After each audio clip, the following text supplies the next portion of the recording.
Hello students, आज हम हिंदी में कक्षा 5 में पाठ 5 जहाँ चा वहाँ रा का दूसरा भाग पढ़ेंगे। बच्चों, पिछले वीडियो में हमने देखा था कि 26 साल की इला गुजरात के सूरत ज़िले में रहती है और उनका बचपन अमरेली ज़िले के राजकोट गांव में अपने नाना के यहाँ बीता था। शाम होते ही मोहल्ले के बच्चे घरों से बाहर आ जाते थे तो कुछ मिट्टी में आड़े तिरछी लकीरें खींचते, कुछ टूटे फूटे घड़ों के ठीकरे बटोरकर पिट्ठू खेलते और जब इन खेलों से उनका मन भर जाता तो पेड़ की डालियों पर झूला डालकर ऊंची ऊंची पेंगे लेते और एक स्वर में साथ में गाते भी। अब यहाँ पर इला गाने में तो उनका साथ देती,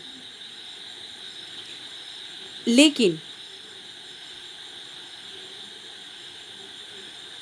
उनके साथ झूला नहीं झूल पाती थी। रस्सी पकड़ने को हाथ बढ़ाती मगर हाथ तो उसके उठते ही नहीं थे और वो चुपचाप एक किनारे पर जाकर बैठ जाती और वो मन ही मन ये भी सोचती कि मैं भी ऐसा कुछ क्यों नहीं कर पाती हूँ।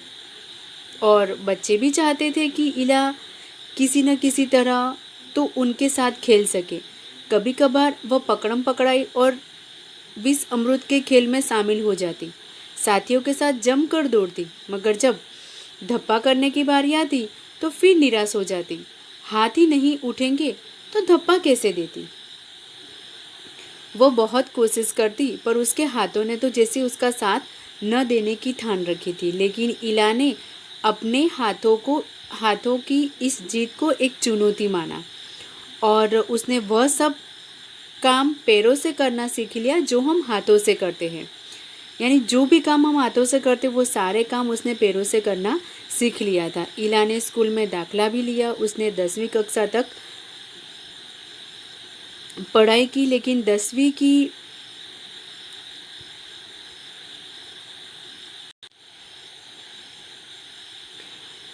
10वीं की परीक्षा वो पास नहीं कर पाई। इला को यह नहीं मालूम था कि उसे ऐसे व्यक्ति की सुविधा मिल सकती है जो परीक्षा में उसके लिए लिखने का काम करे। अगर यह जानकारी इला को समय रहते मिल जाती तो कितना अच्छा रहता। तो बच्चों, यहाँ तक हमने पढ़ा था। आइए अब हम आगे देखते हैं। उसे इस बात का दुख है, पर यहाँ आकर सब कुछ खत्म तो नहीं हो जाता ना। यानी उसे इस बात का दुख है कि अगर ये सारी जानकारी उसे समय रहते मिल जाती तो बहुत अच्छा होता। लेकिन उसने कहा कि यहाँ पर आकर सब कुछ खत्म तो नहीं हो जाता। उसकी माँ और दादी कसीदाकारी करती थी। वह उन्हें सुई में रेशम पिरोने से लेकर बूटियाँ उकेरते हुए देखती। न जाने कब उसने कसीदाकारी करने की ठान ली। यहाँ भी उसने अपने पैर के अंगूठों का सहारा लिया। दोनों अंगूठों के बीच सुई थामकर कच्चा रेशम पिरोना कोई आसान काम नहीं था, पर कहते हैं ना, जहाँ चाह वहाँ राह।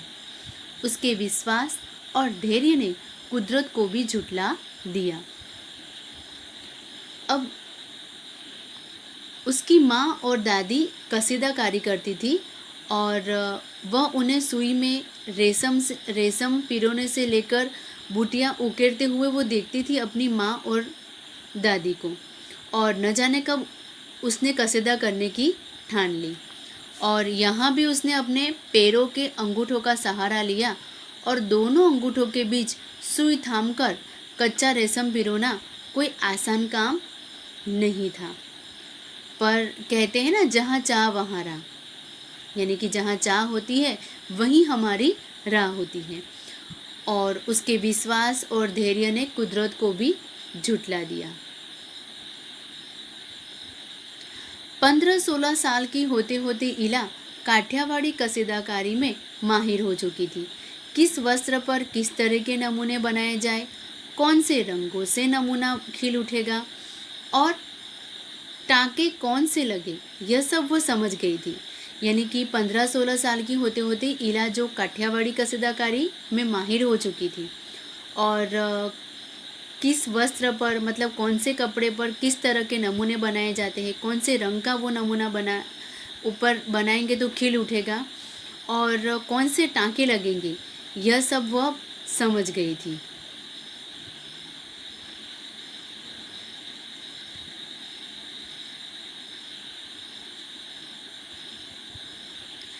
एक समय ऐसा भी आया, अब उसके द्वारा काढ़े गए परिधानों की प्रदर्शनी लगी। यानी कि एक समय ऐसा आया कि उसके द्वारा काढ़े गए मतलब उसने जो कपड़े के ऊपर उसने जो भी कसीदाकारी की थी उनकी प्रदर्शनी लगी। इन परिधानों में काठियावाड़ के साथ साथ लखनऊ और बंगाल भी झलक रहा था। यानी इन परिधानों में काठियावाड़ की जो कसीदाकारी थी उसके साथ साथ लखनऊ और बंगाल भी झलक रहा था। इला ने काठियावाड़ी टाँकों के साथ साथ और कई टाँके भी इस्तेमाल किए थे। यानी कि इला ने जो काठियावाड़ी जो टाँके थे उसके साथ साथ उसने और कई टाँके भी उस परिधानों में इस्तेमाल किए थे।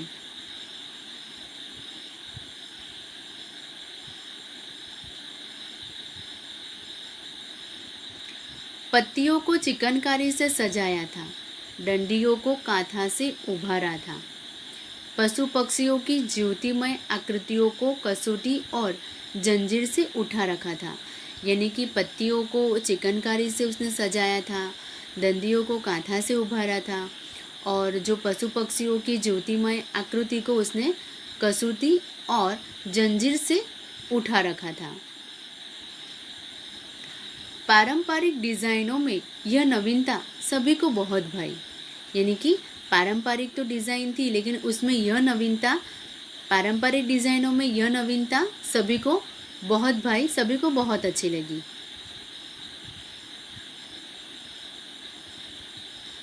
इला के पाँव अब रुकते नहीं हैं, आँखों में चमक, होठों पर मुस्कान और अनूठा विश्वास लिए यह सुनहरी रूपाली बूटियाँ उकेरते थकती नहीं है। यानी कि इला के पाँव अब रुकते नहीं हैं, आँखों में चमक और होठों पर मुस्कान और अनूठा विश्वास लिए वह सुनहरी रूपाली बूटियाँ उकेरते थकती नहीं है। यानी कि यहाँ पर जो काम हाथों से किया जाता है वो काम इला ने पैरों से करके दिखाया, तो इसलिए उसकी आँखों में चमक, उसके होठों पर मुस्कान और एक अनूठा विश्वास उसके अंदर था और वह सुनहरी रूपाली बूटियाँ उकेरते अब थकती नहीं है। तो बच्चों, ये था हमारा पाठ 5 जहाँ चाह वहाँ राह, कि जहाँ पर हमने इला सचानी नाम की जो लड़की है उसकी हमने बात की और इला की जो हिम्मत थी, इला की हिम्मत की एक अनूठी मिसाल है जो हमने यहाँ पर देखी। यानी कि इला की हिम्मत की अनूठी मिसाल है ये कढ़ाई के नमूने।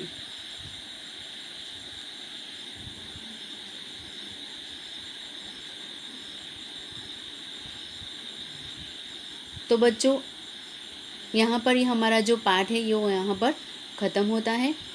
तो आज के लिए इतना ही। Thank you.